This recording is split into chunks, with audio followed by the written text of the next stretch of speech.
And Kayleigh McEnany, White House press secretary. Kayleigh, thank you so much for being here. I think two things can be true at the same time. You can vehemently disagree with the arguments that she made, decisions she had. I know people like me and others would disagree, but you can ultimately still appreciate the authenticity of someone who fought hard for what they believed in and was respected by her peers.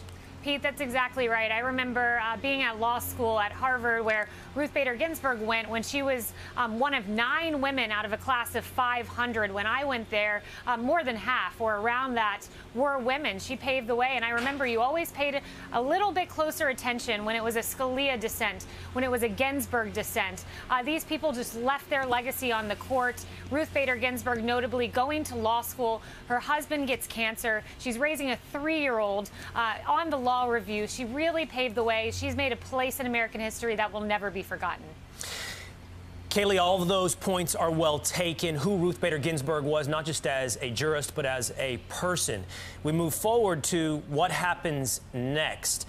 We're waiting for Joe Biden to put out a list of potential nominees that he might put forward should he become president of the United States. President Trump has already put forward names that he could potentially be nominating. Some examples including Senator Tom Cotton, Senator Ted Cruz, Senator Josh Hawley, Judge Amy Coney Barrett of the 7th Circuit, Attorney General Daniel Cameron of Kentucky, Paul Clement, a famous Solicitor General and has argued before the Supreme Court, Noel Francisco, also a Solicitor General. What I would like to ask you, Kayleigh, is this. You brought up Ruth Bader Ginsburg's important trailblazing as far as a woman on the Supreme Court. What will guide President Trump in finding a replacement for Justice Ginsburg? What will be his primary focus on finding a replacement? Well, it's a good question. This president has always been squarely focused on putting people on the court who are Constitution-abiding judges, who are textualists, who are originalists, who believe that the words on the page of the Constitution or a statute are the plain meaning of what they are. Someone who protects the right to life, someone who protects the Second Amendment. This is a president who's guided by the founding of this country and the Constitution. And you look at the justices he's put in place, Neil Gorsuch, you look at Justice Kavanaugh. These are great justices who fall very much in that ilk, and those are have always been the guiding principles of this president. Kayleigh, I know you and the White House have been careful to pay the proper respects, not rush to the political aspect of it. But the reality is we are 45 days from a historic presidential election. Out of necessity, a lot of these items quickly become political, the horse race of what happens and when it happens. What is your sense as far as the president's timeline on this? Mitch McConnell has signaled it would move to the Senate before the election. What is the White House current thinking on timeline? I don't want to get ahead of the president on that. Right now, his current thinking is honoring the life of Ruth Bader Ginsburg. Last night, he was on the stage. He was unaware that Ruth Bader Ginsburg had passed. He found out when he went to gaggle with the journalist there in the pool. And he said then, this was an amazing woman. There's nothing more you can say than that. And that he was very saddened. We're praying for her. Just over my left shoulder, the flag is at half staff. And I'll leave it to the president as to how we move forward. But right now, he's honoring her legacy, and you'll hear more from him this afternoon when we go to North Carolina. Kayleigh, I appreciate your desire not to get ahead of the president, but that is not a desire that is shared by many others, including, of course, presidential candidate Joe Biden. He is saying that there is no way President Trump should be making a nomination before this election. In fact, he said it as recently as last night. I want you to listen to Joe Biden, and we'll get your reaction. Clear that the voters should pick the president, and the president should pick the justice for the Senate to consider.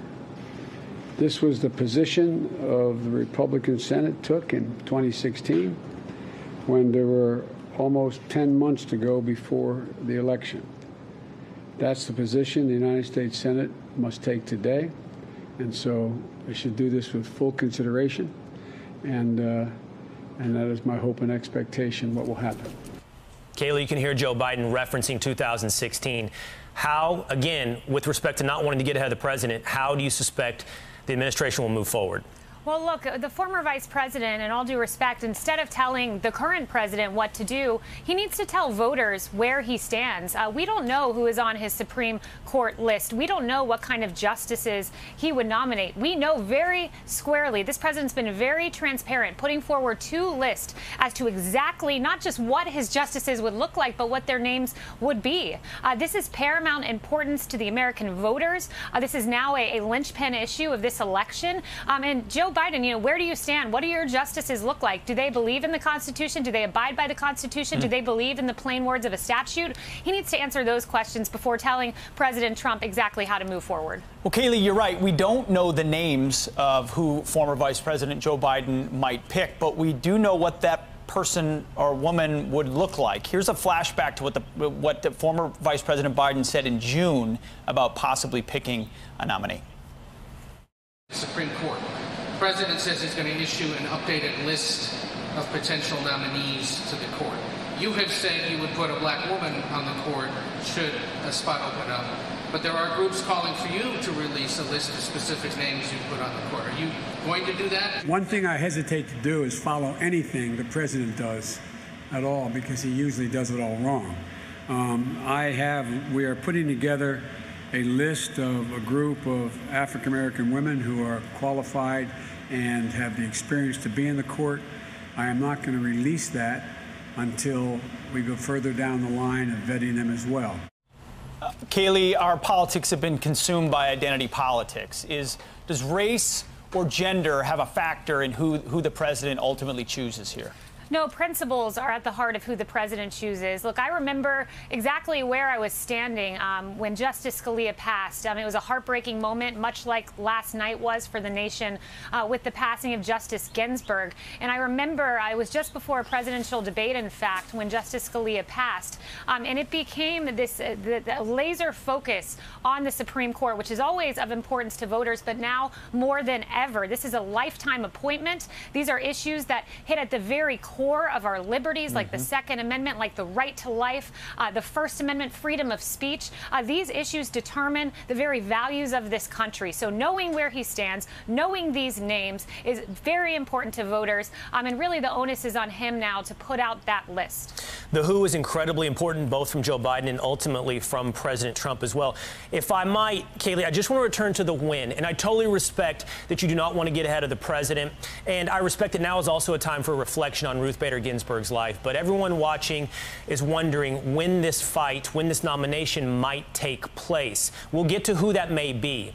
But Majority Leader Mitch McConnell has said if the president puts forward a nomination, that will go to a vote on the floor of the Senate before the election.